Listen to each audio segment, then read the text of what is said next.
Ok, quello che segue non è la verità assoluta, è solo la mia opinione, per quello che vale. Vendere la tua voce, un racconto sintetico sul futuro della voce.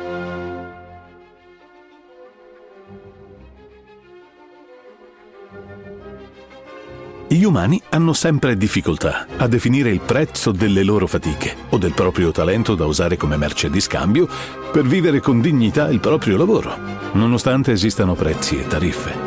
Gli umani hanno sempre timore sul loro futuro. Gli umani che fanno voice-over magari si domandano che ne sarà di questo mestiere. In particolare se lo domandano quelli che si affacciano al settore dopo anni di corsi di doppiaggio e scoprono di non essere proprio pronti al mercato.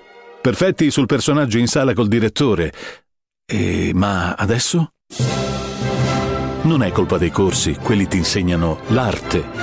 L'artigianato è cosa diversa e l'impari solo facendo. Quindi tutti a presentarsi sui portali. Mandy Network, Voice123, Voices.com, Bodalgo, Voice2Me, Fiverr, Scontamelo di più, tutte le voci online, ciucciati la voce, speakerameloadesso.net, doppiamelobene.com, googolamiLavoce.fm. E poi via a raccogliere le offerte facendo i preventivi, partecipando ai casting. In mucchio. Sono capitato sull'ennesima discussione sul gruppo chat dei colleghi riguardante il prezzo di un lavoro. In questo caso era un TTS, Text to Speech. Si tratta di leggere un mucchio di frasi e di singole parole sufficienti ad essere tradotte in un sintetico. A volte hanno finalità molto umane, per i non vedenti ad esempio.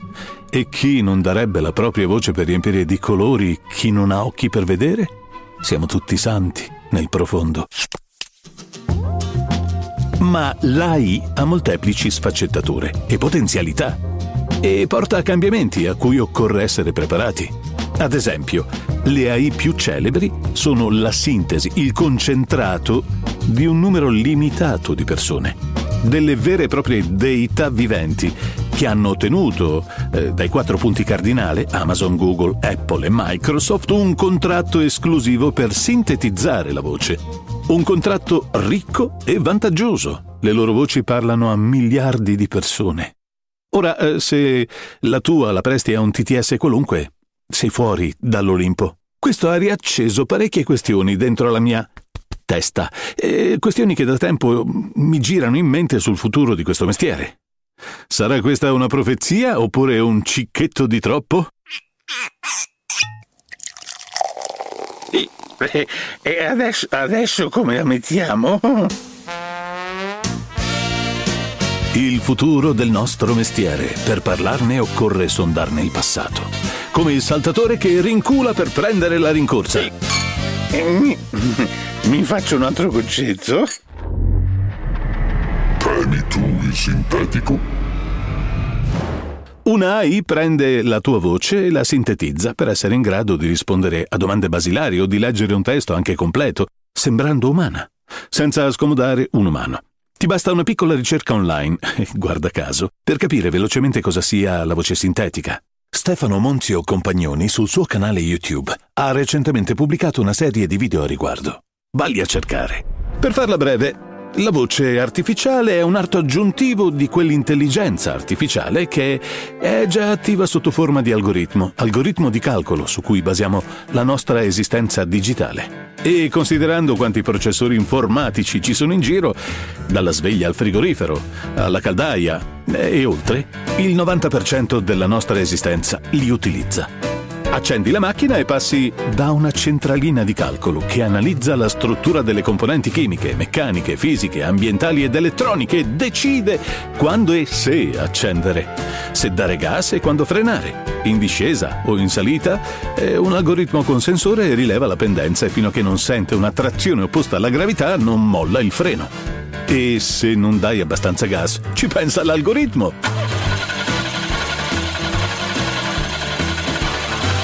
E se si spegne la macchina all'incrocio, si riaccende da sola. Per la luce invece in casa ci hai messo Alexa, che esegue l'ordine di accendere e spegnere la luce, ma non solo. Magari un giorno, se non sarai in regola con la società civile, ti dirà che le candele sono nel terzo cassetto in basso a destra. Le candele sono nel terzo cassetto in basso a destra. Ecca appunto. Grazie ai miei colleghi che hanno fatto dire ad Alexa la Sunny sintetizzata la frase e grazie a Sunny. Sunny, ti voglio bene perché oltre ad essere una gran voce e una gran scrittrice sei anche ricca di senso dell'umorismo. Speriamo. Spero. Insomma, l'algoritmo è onnipresente e già fa di tutto. Non gli manca nemmeno la parola. Nel mio piccolo mi ero limitato a prendere per i fondelli Voices.com quando fece l'accordo con un'azienda che realizzava voci sintetiche, usando il materiale degli umani presenti sul portale. Ma ci sono un mucchio di altri server di voci umane online che fanno la stessa cosa. Vendere al pubblico la sintesi vocale e svendere al pubblico gli umani. Che strano, eh? Ma in effetti noi ci comperiamo macchine costosissime, che fanno calcoli velocissimi. Mica paghiamo Annibale per le sue doti di calcolo matematico e se anche fosse, lo metteremmo a pane e acqua, quel puzzone. Questo podcast lo sto realizzando sfruttando il Neural Engine del mio Mac con la mia Apollo, che è il nome di una divinità greca, e invece è una scheda audio. Il suo potente calcolatore elabora la mia voce con sistemi virtuali come il Manley VoxBox, senza il quale non potrei comunicare con te, con la mia fantastica voce. Ora lo spengo. Ecco, questo sono io senza gli effetti. Scherzo, era una battuta. Ok, riaccendo.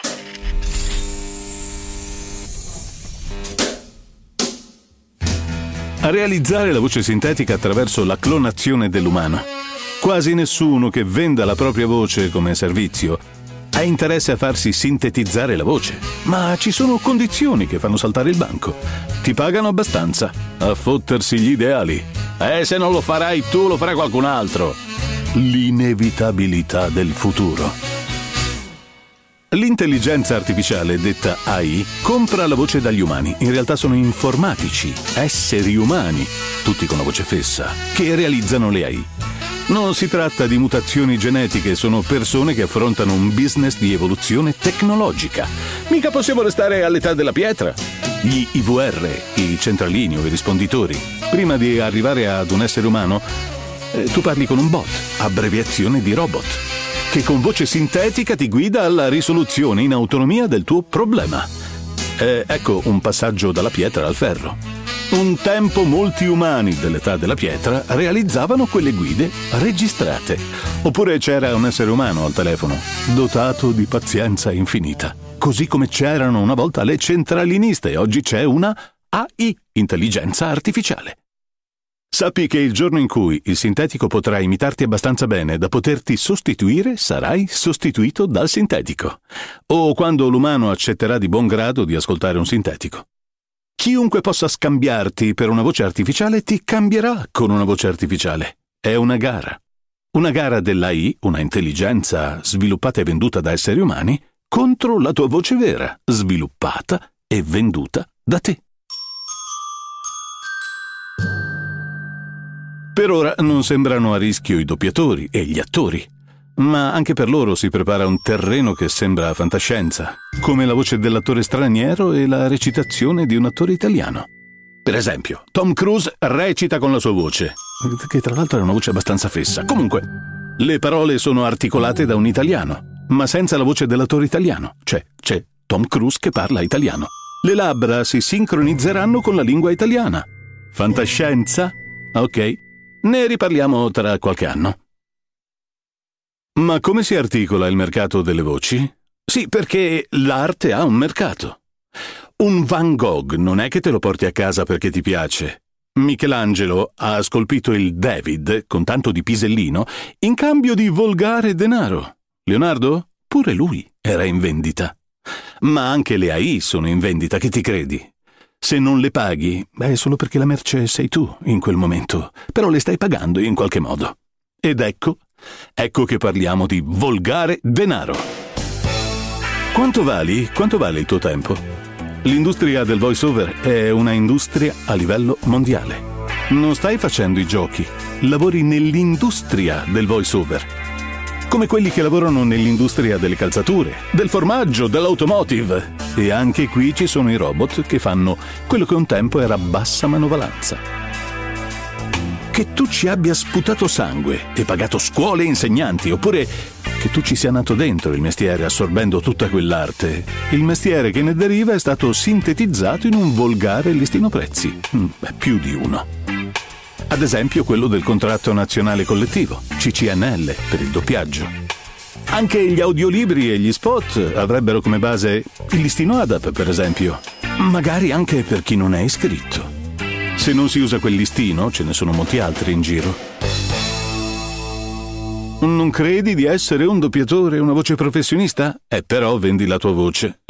Se non sei iscritto a nulla e stai lavorando nel mercato delle voci, in particolare se sei oggettivamente bravo, allora tu e quello dell'ADAP o il doppiatore che è iscritto al sindacato, fate lo stesso lavoro. Se non credi di essere a quel livello, allora perché ti proponi? Ci provi, perché in fondo sai che se ti scelgono sei piaciuto. Anche tu hai un tuo mercato. Allora stai facendo lo stesso mestiere di tutti gli altri artisti della voce. Quindi usa il listino, babbeo. Da Bodalgomat ai prezzi consigliati dai vari portali. Voice over rates. Questa è la chiave di ricerca online e scoprirai che ogni server li pubblica. Dunque, qual è il prezzo del tuo lavoro? Come dice il mio amico Ivano, vali quello che ti fai pagare. Lo so che sembra un'offesa per molti, ma non è così. È un monito. Un incentivo a non svendere te stesso. Lo sconto è una leva commerciale costruttiva. Va usata con intelligenza per ottenere qualcosa in cambio. Non lo è invece la svalutazione. Cosa vogliono i tuoi clienti da te? La tua tecnologia? Il suono del tuo Neumann? La tua perfezione nell'articolare? La tua capacità di dare le intenzioni? Nulla di tutto questo. Vogliono vendere il loro prodotto con uno spot, vendere il documentario, insegnare agli impiegati come trattare coi clienti, accogliere gli utenti al centralino, vendere il libro a chi non lo leggerebbe, acquisire clienti al canale web, una grande utenza per il videogioco. Insomma, tu sei parte di un ingranaggio complesso che costituisce il prodotto finale. Di qui ne deriva anche una grande responsabilità. Da te, il tuo cliente vuole la tua parte per arrivare al risultato. Arte e artigianato, questo è il mestiere della voce. Tu non stai vendendo la tua voce, non sei la prima donna in passerella, tu stai formando un pezzo di una macchina che deve funzionare bene. La voce del film, lo spot, il corso, tutto fatto per gli esseri umani. E se la tua voce è vitale per quel prodotto, allora la tua voce ha un valore ancora più alto. Valore che è stato definito e riconosciuto negli anni da tutti quelli che ti hanno preceduto. Anche se il mercato è cambiato, la tua voce serve a far passare un'idea, a comunicare al pubblico, e il pubblico è formato da esseri umani, non da robot. Quello che fai ha un enorme valore, che sia un radiogiornale o lo spot, il programma alla radio, il podcast, il personaggio nella serie TV o la voce guida del museo. Quindi, quanto vale il tuo piccolo doppiaggio su una campagna che costa anche milioni per la messa in onda? Perché mai le TV o le radio si fanno pagare così tanto per un passaggio quando usano sempre gli stessi apparati? Perché sanno perfettamente che la loro azione avrà un peso enorme nel mandare la tua voce nell'aria in cui sono immersi milioni di potenziali clienti. E la tua voce farà vibrare quell'aria in un modo unico, il tuo. Ecco a cosa serve la tua voce. Ed ecco perché è una professione che non tutti possono realmente fare. Ecco perché le AI arriveranno solo quando sapranno entrare oltre le barriere del cuore delle persone. E quando accadrà, se accadrà, chi detiene i diritti di quella voce sintetica, se la farà pagare. Se vuoi fare questo mestiere, lo devi conoscere il valore del tuo lavoro. Credo sia questo il futuro del nostro mestiere. Nel frattempo io sto qui per dare una mano. Sì, lo sai dove puoi mettertela la mano? Si tratta di una metafora. Io non possiedo arti, per ora.